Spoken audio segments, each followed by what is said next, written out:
Le Premier ministre a félicité les Éthiopiens pour leur engagement en faveur de la paix et du processus démocratique dont ils ont fait preuve lors des élections ce lundi.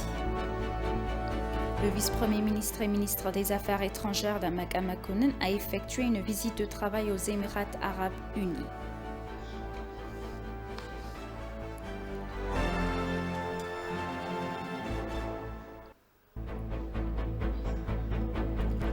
Bienvenue, chers téléspectateurs, c'est Aline Teibarou avec le journal du 23 juin.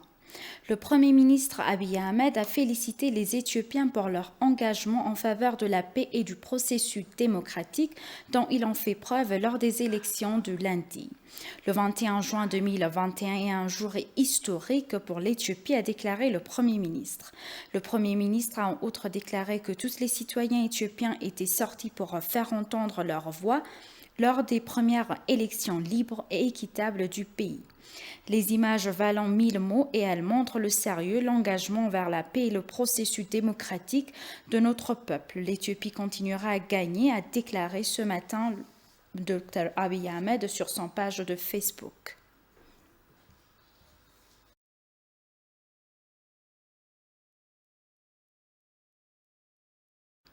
Le vice-premier ministre et ministre des Affaires étrangères Damak Makonnen a effectué une visite de travail aux Émirats arabes unis.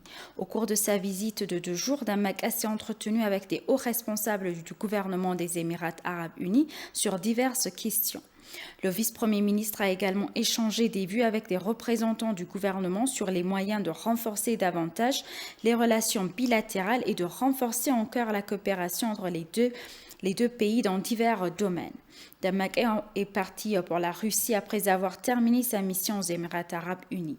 Au cours de sa visite de travail en Russie, Damak devrait s'entretenir avec le ministre russe des Affaires étrangères Sergei Lavrov, selon le bureau du vice-premier ministre.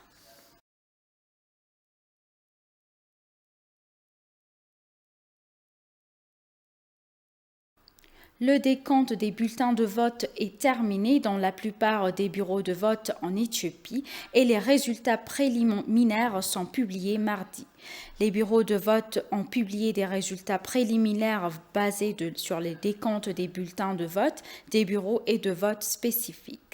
Les bureaux de vote d'Addis Abeba, de Dabra Birhan, de Sululta, d'Adama, de Jimma, de Balerobe, de Bahir Dar, de Gondar, de Matou et de Dredwa affichent des résultats provisoires. De même, les résultats des scrutins ont également été affichés dans les bureaux de vote des communes de Shani, de Dabra Birhan, de Waldia, de Walkite, de Dabra Marcos, ainsi que des zones de Gamo, de Kafa et de Walaïta. Informant la presse, la présidente du Conseil électoral national d'Éthiopie, Burtukan Mideksa, a déclaré que les élections s'étaient déroulées de manière pacifique, sans problème de sécurité, dans toutes les zones où les élections ont eu lieu, à l'exception d'obstacles logistiques dans certains endroits.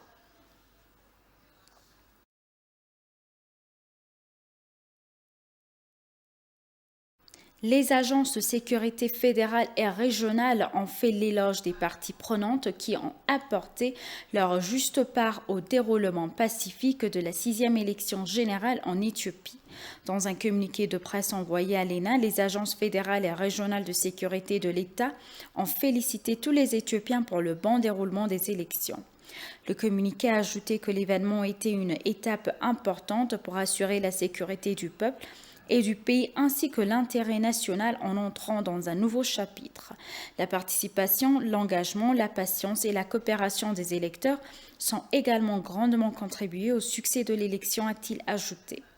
Selon le communiqué, les mesures préventives prises pendant la période de préparation par les institutions de sécurité en vue de contrôler les activités des éléments anti-paix et terroristes ont grandement contribué à la conclusion pacifique des élections.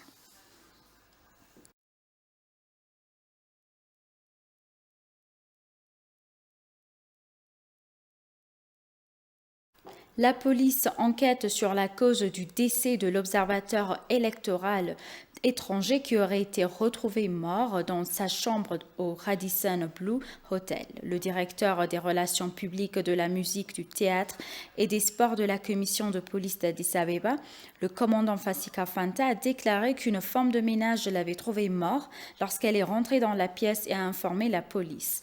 La police a trouvé l'Américain gisant mort sur le sol et dans sa poche on est trouvé un badge d'accréditation délivré par le Conseil électoral national d'Éthiopie pour les observateurs, des cartes d'identité et un permis de conduite. Le permis de conduite est délivré par le California National Driving License selon la police.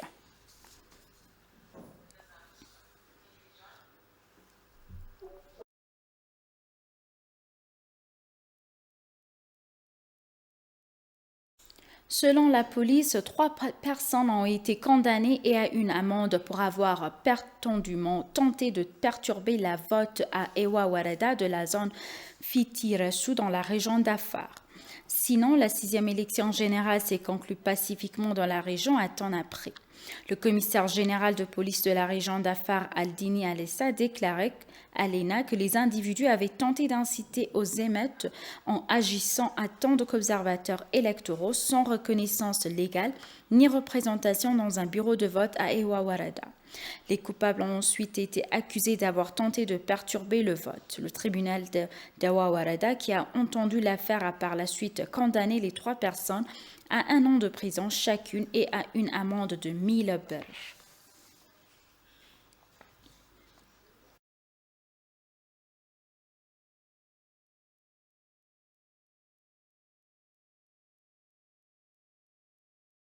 Le Conseil des ministres a approuvé le changement du nom Meles Zenawi Leadership Academy en African Leadership Excellence Academy.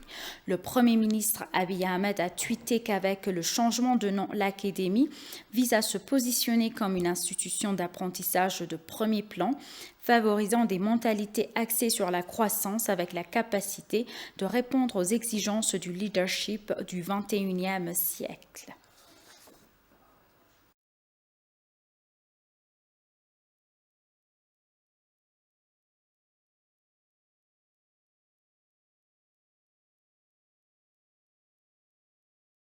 Et pour conclure le journal, Enoch Tafarra, ambassadeur d'Éthiopie en France, a répondu aux questions concernant la 6e élection nationale en Éthiopie lors d'un débat sur France 24.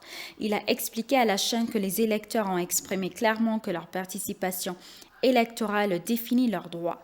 Il a ajouté qu'afin de faciliter le processus électoral, l'heure des électeurs a été prolongée jusqu'au soir 21h.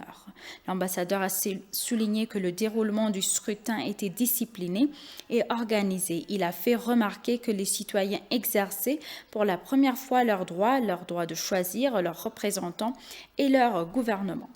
L'ambassadeur Enoch Tafarra a précisé que cette élection actuelle était l'étape majeure pour l'Éthiopie.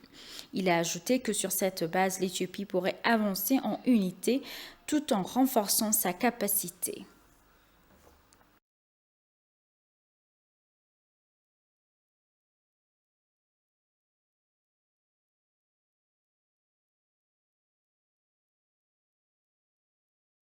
Chers téléspectateurs, nous vous rappelons les titres principaux. Le Premier ministre a félicité les Éthiopiens pour leur engagement en faveur de la paix et du processus démocratique dont ils ont fait preuve lors des élections ce lundi. Le vice-premier ministre et ministre des Affaires étrangères d'Amak Amakonnen a effectué une visite de travail aux Émirats arabes unis. Merci, chers téléspectateurs. C'est la fin du journal. C'était Aline Taibaro avec le journal. Restez avec nous avec le reste des programmes. Bonne journée.